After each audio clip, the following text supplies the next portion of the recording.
Elles avaient su fixer si fermement un édifice aussi peu substantiel sur une telle masse de cheveux.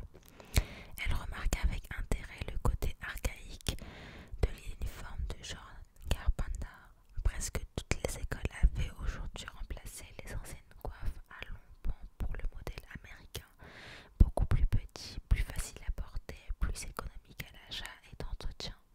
Certains établissements, au grand regret de Miss Beale, fournissaient même les coiffes en papier jetable, mais la plupart protégeaient toujours jalousement leur uniforme ne changeaient qu'avec réticence.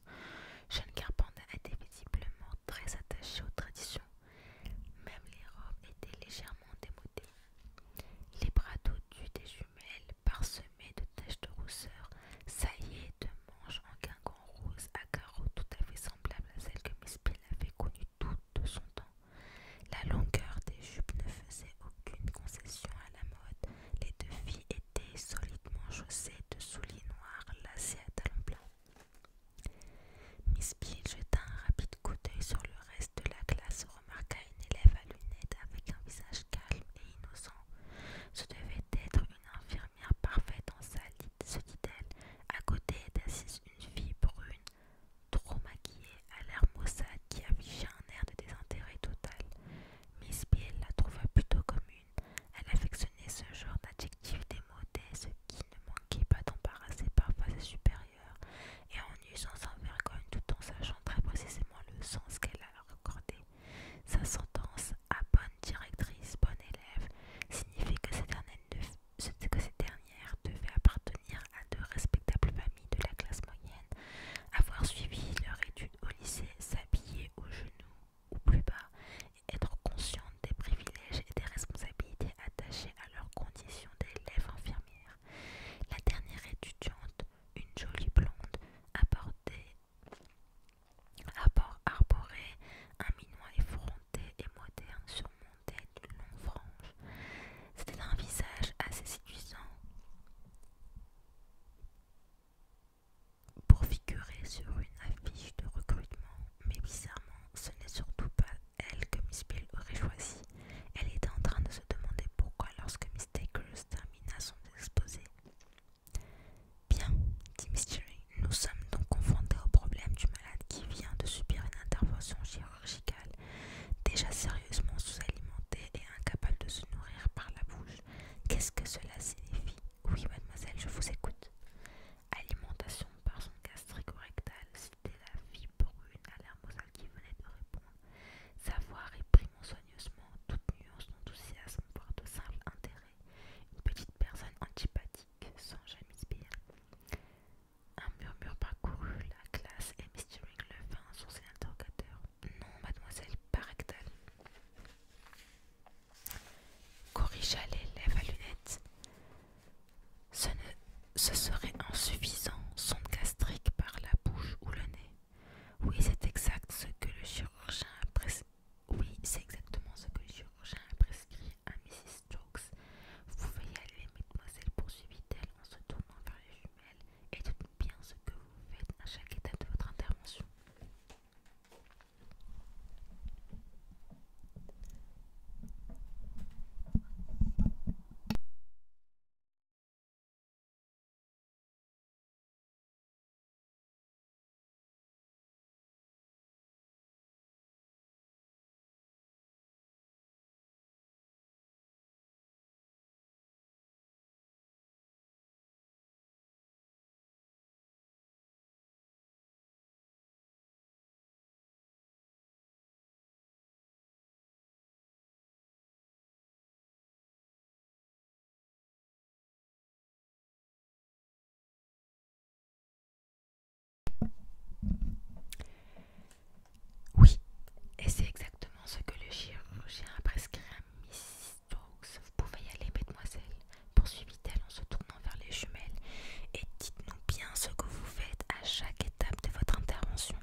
avança le chariot et expliqua la fonction des instruments disposés sur le plateau. Un petit pot de bicarbonate de soude pour nettoyer la bouche ou les narines, un entonnoir en polyéthylène 20 cm de sonde, un raccord, du lubrifiant, un haricot avec des abaisse-langues, pince et ouvre-bouche. Elle prit la sonde œsophagienne qui se tortilla comme un obscène serpent jaune dans sa main pleine de taches de son. Très bien. Maintenant qu'allez-vous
fit un signe de tête et Mary Taylor se pencha à nouveau vers la fille qui se tortillait à terre. Les cris avaient cessé maintenant. Un pitoyable gémissement leur succéda, puis de terribles staccato de talons martelant le sol. Le docteur Goodnell-Briggs jeta sa veste dans un coin et commença à retrousser ses manches de chemise.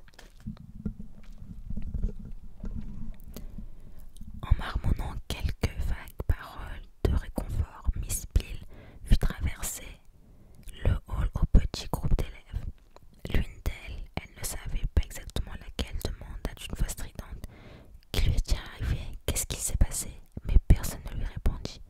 Hébétées, elles entrèrent dans la pièce voisine, à l'arrière du bâtiment.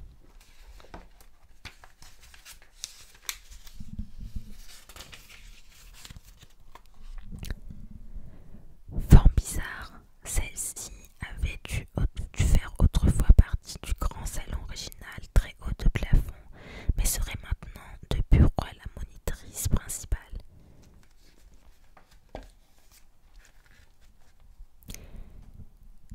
Miss Peel nota aussitôt la table de travail, les meubles de classement en métal vert et un tableau mural bourré d'indications, un petit panneau garni de crochets auquel étaient pendues plusieurs clés et un planning couvrant un mur entier qui indiquait les programmes d'études et les progrès de chaque élève. La cloison de séparation avait coupé en deux la fenêtre à meneaux de sorte que la pièce déjà peu harmonieuse dans ses proportions était aussi très sombre. Une des filles pressa l'interrupteur et le tube au néon central se mit à clignoter. Vraiment, pensa Miss Peel, dont l'esprit s'accrochait désespérément à ses rassurantes préoccupations habituelles. Ce n'est pas du tout un bureau convenable pour une monitrice principale ou non. Se souvenir de ce qui avait été le but de sa vie la rasséréna une seconde, mais l'affreuse réalité reprit aussi de ses droits. Les élèves, petits groupes pathétiques et désorganisés, s'étaient assemblés au milieu de la pièce, incapables de toute initiative. Miss Peel s'aperçut immédiatement qu'il n'y avait que 3 chaises. Elle se sentit aussitôt confuse et désemparée qu'une hôtesse qui se demande comment elle va installer tous ses invités. Mais le problème avait son importance. Il fallait faire en sorte que les élèves soient à l'aise pour qu'elles puissent se détendre et oublier dans la mesure du possible ce qui se passait à côté. Il se pourrait qu'elles restent enfermées là-dedans un bon bout de temps. Allons, dit-elle avec entrain, poussons le bureau contre le mur et ainsi 4 d'entre vous pourront s'y asseoir.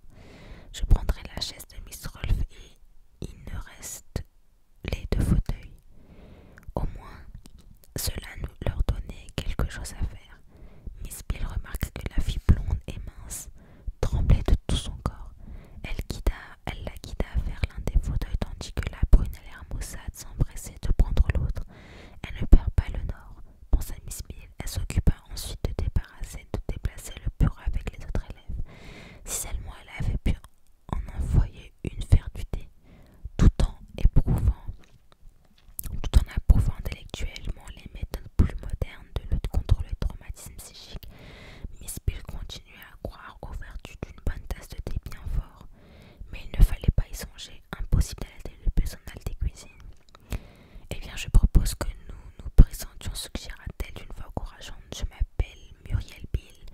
Inutile de vous dire que je suis inspectrice de la tasse. Je connais à peu près vos noms, mais je vous confonds encore. Elle fit se lever 5 paires d'yeux ébahis, mais l'élève efficace. Miss Peel n'avait pas changé d'avis sur ce point, entrepris calmement de présenter ses camarades. Les jumelles sont Maureen et Charlie Burt. Maureen est l'aînée de 2 environ, c'est celle qui a le plus de taches de rousseur. À part cela, il est difficile de les distinguer. À côté de Maureen se trouve Julia Pardoe, Christine Deckers et assistant un des fauteuils, Jane Harper dans l'autre. Je suis Madeleine Goodall. Miss Peel, qui avait toujours du mal à mémoriser les noms, récapitula mentalement. Les jumelles Burt, avenante et rebondie.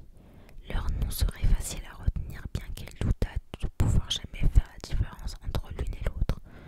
Julia Pardoe, un joli nom pour une jolie fille, si du moins long, aimait ce type de blonde féline aux yeux d'un bleu violet plutôt froid. Elle lui sourit tout en se disant qu'au fond, pas mal de gens, et pas seulement des hommes, devaient l'apprécier.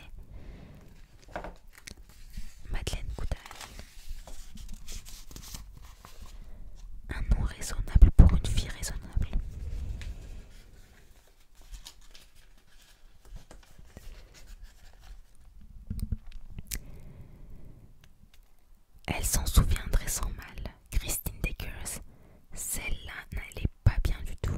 Elle paraissait déjà malade tout à l'heure pendant la brève séance de travaux pratiques, mais maintenant elle semblait sur le point de s'évanouir. Elle avait une peau très malsaine pour une infirmière, pâle comme elle l'était. Ses boutons rouges autour de la bouche et sur le front faisaient penser à une éruption inflammatoire. Pelotonnée au fond de son fauteuil, elle lissait et époussetait sa blouse de ses mains maigres. Christine Deckers était sans aucun doute la plus affectée du groupe. Peut-être avait-elle été une amie de Ida Pierce. Était-elle, corrigea mentalement Miss Peel dans un élan de superstition. Si seulement elle avait pu lui faire boire une bonne tasse de thé. Jane Harper, dont le rouge à lèvres et l'ombre à paupières juraient de manière criarde avec sa peau blanche, dit soudain: il devait y avoir quelque chose dans cette mixture. Ensemble, les jumelles se tournèrent vers elle. Évidemment, du lait, s'écriait Maureen. Quelque chose d'autre, je veux dire. Elle hésita. Du poison. Mais c'est impossible. Charlie et moi avons sorti une bouteille de lait frais ce matin du réfrigérateur de la cuisine. Miss Collins était là. Elle nous a vus. Nous l'avons laissée dans la salle de TP et nous l'avons versée dans le gobelet gratuit qu'au dernier moment. N'est-ce pas, Charlie? Oui, c'était une bouteille pleine. Nous l'avons prise vers 7 heures. Et vous n'auriez rien ajouté par erreur? Quoi? Bien sûr que non. Les jumelles parlaient à l'unisson avec assurance. Elles savaient exactement ce qu'elles avaient fait et quand. Personne se dit, Miss Peel, ne pourrait ébranler leur certitude. Ce n'était pas le genre de fille à se tourmenter pour de vains scrupules ou à se laisser envahir par ces doutes irrationnels qui assaillissaient les tempéraments moins sereins ou plus imaginatifs. Miss Peel avait l'impression de très bien les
suppose qu'elle est revenue prendre quelque chose qu'elle avait oublié dans sa chambre, mais elle n'aurait pas dû quitter son lit. C'était stupide avec 40 degrés de fièvre. Heureusement pour elle que Miss Plumford n'a rien vu.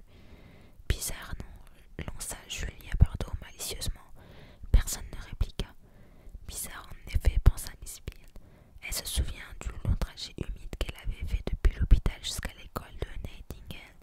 C'était une route sinueuse, il y avait certainement un raccourci coupé par les bois. Malgré tout,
aux alentours de minuit.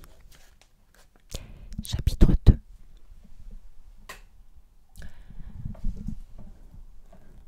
Tard, dans la soirée du mercredi 28 janvier, 16 jours après la mort de Ethelpice, Christine Dacres, dans le salon des élèves au premier étage de Nightingale House, écrivait sa lettre hebdomadaire à sa mère.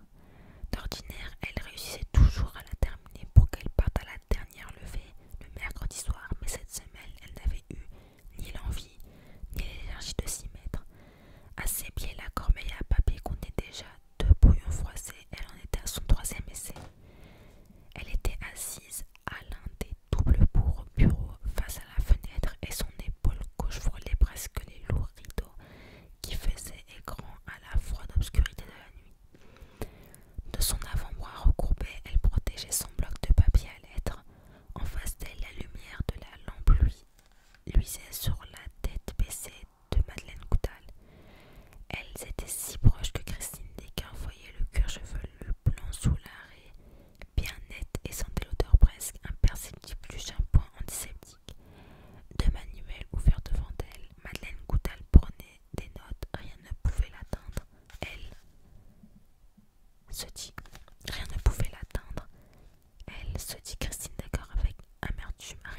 mots suffisaient à leur rappeler, comme la porte fermée à clé de la salle de travaux pratiques, l'horreur du drame. Pour Christine Deckers, l'inspecteur Bailey était le plus effrayant de tous. C'était un homme gigantesque, au visage rouge et lunaire, avec des petits yeux froids de cochon qui contrastaient de manière irritante avec sa voix encourageante et ses manières invinculaires. L'interrogatoire avait été interminable. Elle se souvenait